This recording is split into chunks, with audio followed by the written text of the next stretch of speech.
Hey everybody, here we are with the final day of section 6.1, properties of exponents. We have lived in this world for the last 3 days, and we are going to take a look at the 7th and final property of exponents. So you can see here that this is called power of a quotient property. And we reviewed just the other day with another property that the word quotient means to divide. And so you can see here that we have the quotient of A and B. We are dividing A and B, and then we are raising all of that to the M. So yesterday we did something similar, but we did it with multiplication. And my suggestion was to go through and put your imaginary ones on the bases that don't display an exponent. So if you have a base that doesn't have a visible exponent, it's implied that that exponent is 1. So when we do that, we are basically saying that the exponents on the inside, the 1 here and the 1 here, need to get multiplied by the exponent on the outside, which is how we arrive at A to the M over B to the M. I have a couple of examples that I'd like to work through with you.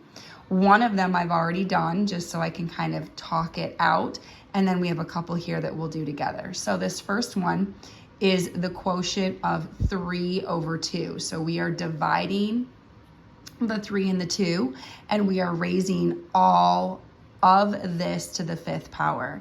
So my first step was to rewrite what you see here, but I included my exponents of imaginary 1 on both the 3 and the 2. So I'm going to go ahead and multiply the exponents on the inside by the exponent on the outside. So the numerator, or the top, will become 3 to the 1 times 5 over the denominator, which will become 2 to the 1 times 5. And if we clean that up, that gives us 3 to the 5th over 2 to the 5th. And we can do 3 to the 5th on our calculator, which gives us 243. And we can do 2 to the 5th on our calculator, which gives us 32.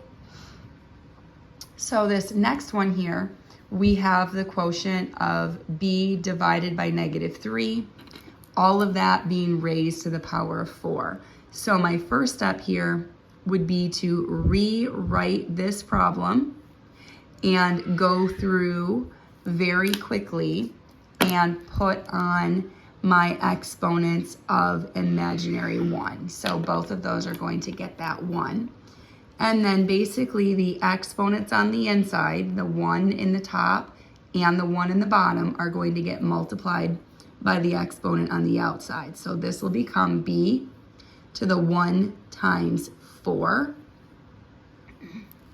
over -3 to the 1 times 4.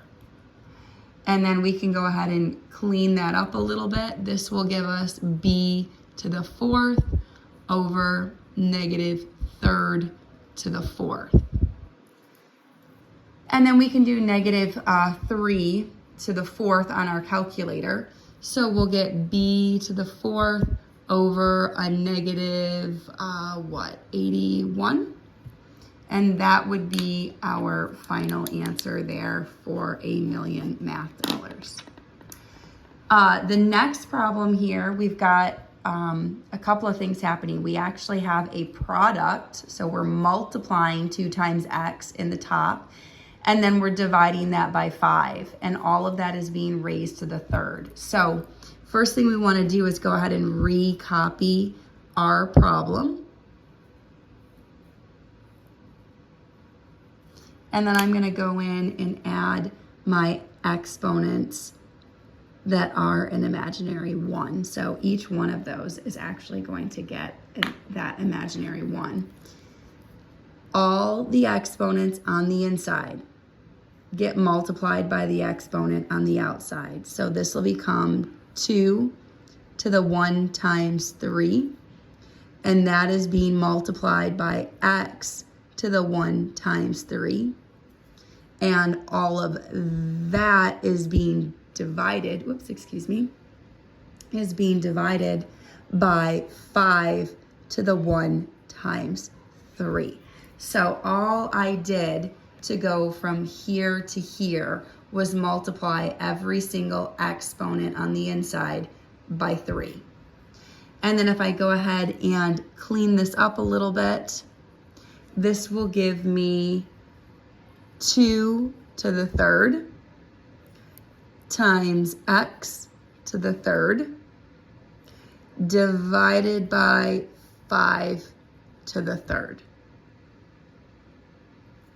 And 2 to the 3rd I can do on my calculator. That's going to give me 8 times x to the 3rd, or 8x to the 3rd.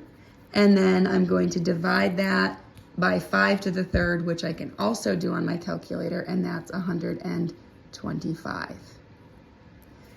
And if you can reduce 8 1/25ths, you want to try to do that. And if you don't feel comfortable trying to do that, remember your calculator will reduce fractions for you. If you type 8 divided by 125 into your calculator and then go to math and choose option number 1, which is FRAC, that's frac, which is short for fractions, it will change that decimal to a fraction in its simplest form. All right, one final problem here where we're going to look at something that has multiple properties in it. So now we have all 7 properties under our belt. So let's take a look at what we have here. So we have a 0 exponent. We have a power divided by a power, and our bases are the same. And according to order of operations, please excuse my dear Aunt Sally, if we can simplify the inside of something, we should technically try to do that first. So I'm going to actually work on the inside here. So we know that anything to the 0 is 1. So this is really 1 times x squared divided by x. And all of that is being raised to the -2nd. And then I can simplify this because 1 times anything is itself. So this is really just x squared divided by x. And all of that is being raised to the -2nd. Technically, this x right here has an imaginary 1 on it. So this is a power divided by a power. And as long as the bases are the same, we're going to keep the base. So we're going to have a base of x, but we're going to subtract those exponents. And so we're keeping this base and we're subtracting the 2 and the 1. And notice throughout this entire problem, our exponent of -2 has not gone away. We've just kind of consistently carried it through each step because we're going to deal with that at the very end. So 2 minus 1, that leaves me with x to the 1st, and all of that is raised to the -2nd. And then this is our power of a power property from yesterday. This tells us to keep the base and multiply the exponents.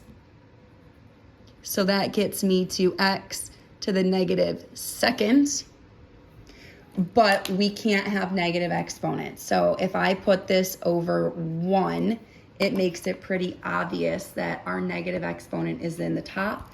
So to get rid of that, we need to move it from the top to the bottom. So final answer to this problem is 1 over x squared.